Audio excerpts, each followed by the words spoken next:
ఇల్లు కూల్చివేస్తున్న హైడ్రా ఫాతిమా కాలేజ్ విషయంలో ఎందుకు భయపడుతుందో సీఎం రేవంత్ సమాధానం చెప్పాలని బీజేపీ నేత మాధవీలత డిమాండ్ చేశారు. ఎంఐఎం ఇచ్చే డబ్బుల మూటల వల్లే ప్రభుత్వం నోరు మెదపడం లేదని ఆరోపించారు. దీనిపై త్వరలో తమ కార్యాచరణ ప్రకటిస్తామన్నారు. రాజాసింగ్ ఎందుకు పార్టీని వీడారో ఆయనకే తెలియదంటున్న బీజేపీ నేత మాధవీలతతో మా ప్రతినిధి రాజేష్ ఫేస్ టు ఫేస్.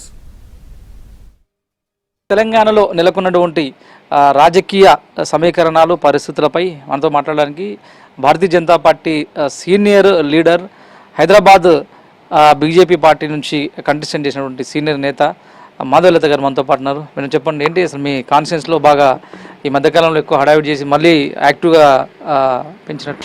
ఏం లేదన్నా, నేను ముందు నుంచి కూడా పనిచేస్తూనే ఉన్నాను. ఎలక్షన్కి టికెట్ ఇచ్చినప్పుడు నేను చేసే పని బయటకు వచ్చింది. ఎలక్షన్స్ అయిపోయినాక కూడా నేను ఆడ పనిచేస్తూనే ఉన్నాను. అంటే దేశం వ్యాప్తంగా రకరకాల సమయాలలో ఎలక్షన్స్ వచ్చినప్పుడు అక్కడ కూడా వెళ్ళి చేసిన క్యాంపెయినింగ్ కాకుండా రక్షాపురంలో అమ్మవారి విగ్రహం విరగొట్టినప్పుడు పోయి కూర్చున్నా నేను, సికింద్రాబాద్లో ఉన్నప్పుడు చేసిన నేను, దాని తర్వాత నూర్ఖాన్ బజార్లో ఇష్యూ ఉంటే కూడా తిరిగేసి వస్తున్నా నేను. అప్పటి నుంచి పని చేస్తూనే ఉన్నా. అయితే ఎలక్షన్ టైంలో మీరు చేసిన క్యాంపెయిన్ వేరు, పర్టికులర్ ఇప్పుడు స్పెసిఫిక్గా కాంగ్రెస్ పార్టీ అధికారంలోకి వచ్చి 18 నెలల పీరియడ్ అవుతుంది. ఈ మధ్యకాలంలో మీరు స్పెసిఫిక్గా మీ నియోజకవర్గంలో మీరు ఐడెంటిఫై చేసిన ఇష్యూస్ ఏంటి పర్టికులర్గా? ఓల్డ్ సిటీ సింపుల్ నాయన, ఆ ఫాతిమా కాలేజ్ గురించి ఈ రోజు ఏందో పెద్ద పేపర్లు దొరికినాయి అంట. అదేమన్నా దాని ఏమంటే లంక బిందలా దొరకడానికి ఈ రోజు నాకు అర్థం కాదయ్యా. ఫాతిమా కాలేజ్ లేక మీద ఉన్నట్టు కనిపెట్టడం, ఏడ నుంచి ఏం కనిపెడుతున్నావా నువ్వు? అంతగానం గొంతు పెట్టడం ఒర్లి ఒర్లి ఒర్లి ఒర్లి చెప్పినా నేను. ఎప్పుడు 6 నెలల క్రితం 7 నెలల క్రితమే చెప్పిన.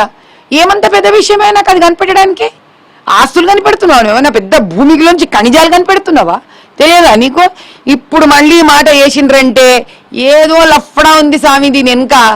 ఏదో ఉత్త పుణ్యానే వీళ్ళు ఇంత ఈజీగా స్టేట్మెంట్లు ఇయ్యరు. సెకండ్ పాయింట్, ఆ మూసి దగ్గర ఇండ్లన్నీ ఇరగొట్టిరి. ఎవరైనా ఏ రోజైనా చూసిండ్రాయా? ఆ మూసీకి ఒక సేఫ్ జోన్ అని పక్కన ఇక రైట్ లెఫ్ట్ లో లైన్లు గీస్తారు. మొత్తం ఎంఐఎం పార్టీ అసదుద్దీన్ కి సంబంధించిన ప్రాపర్టీస్ బచాయించేటట్టు లైన్ గీసిండ్రు. నువ్వు వాళ్ళని బచాయించడానికి లైన్ గీస్తావా? ఒక పేదోడు ఆ మూసీ లాంటి వాసన వచ్చే చోట ఎవడు ఇల్లు కట్టుకుంటాడు నాయన? ఎవరు కొంచెం మన స్తోమతున్నోడు ఎవడైనా ఇల్లు కట్టుకుంటాడు అక్కడ? వాడిని ఇండ్లు కూలగొడితివి. ఎంతమందికి ఇచ్చినావు ఇండ్లు ఆడ నువ్వు? మీ తమ్ముతో మీకు మంచి టర్మ్స్ ఉన్నాయా? చూడే, తమ్ముళ్ళతోటి మంచిగున్నా ఉండకున్నా అక్కలు ఎప్పుడు మంచిగా ఉండాలని చూస్తారు తమ్ముళ్ళతోటి. ఆ దినమైన అట్లనే అడిగిండు, ఏమని? మొగోళ్ళు లేరా శతగానోళ్ళమా, మొగోళ్ళకి టికెట్ తీయలేదని. నాకు తేడా పడదు. ఆ తమ్ముడు అనుకున్నా ఏదో మాట్లాడతారు. యాప్ కొత్తగా కుటుంబంకి వచ్చినా ఎవరైతే ఏమంటే అనుకున్నా. ఇప్పుడు కూడా మళ్ళీ ఆయన వదిలి పోయిండు. అది ఆయన ఇష్టము, పార్టీ ఇష్టము. అసలు నిజం ఏమన్నా ఉందంటే ఒక్క నిజం ఉంది, ఒక్కటి నిజం. ఎందుకంటే నేను ఏం చెప్పినా కూడా బై పేపర్ మాట్లాడతా. మా రాజాసింగ్ తమ్ముడికి 2023 ఎలక్షన్స్లో వచ్చిన ఓట్ల కన్నా ఆయన నా కోసం నిలబడకున్నా, ఆయన నాకు సహాయం చెయ్యకున్నా నాకు ఎక్కువ ఓట్లు వచ్చినాయి. ఇది ఒక్కటి నిప్పులాంటి నిజం. చెప్పండి, గోషామహల్ అంటే మీ పార్లమెంట్ పరిధిలో ఉన్నప్పటికీ కూడా ఆ నియోజకవర్గ బాధ్యతలు మీకు అప్పగించిందా? రాష్ట్ర నాయకత్వం, జాతీయ నాయకత్వం, అంటే ఇన్ఛార్జిగా యాజ్ ఆఫ్ నౌ? చూడయ్యా, మీకు మళ్ళీ అది చెప్తా.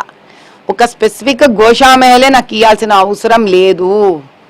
నాకు 7 ఎమ్మెల్యే కాన్స్టిట్యువెన్సీల బాధ్యతలు అప్పచెప్పిన వాళ్ళు గోషామహల్ కూడా ఉంది బాధ్యతలలో. Thank you. మొత్తానికి ఇది రాజకీయాలు కాదు, ధర్మం కోసం, ప్రజల కోసం, హిందుత్వం కోసం పనిచేసేందుకు మాధవీలత ఎప్పుడూ ముందుంటుంది.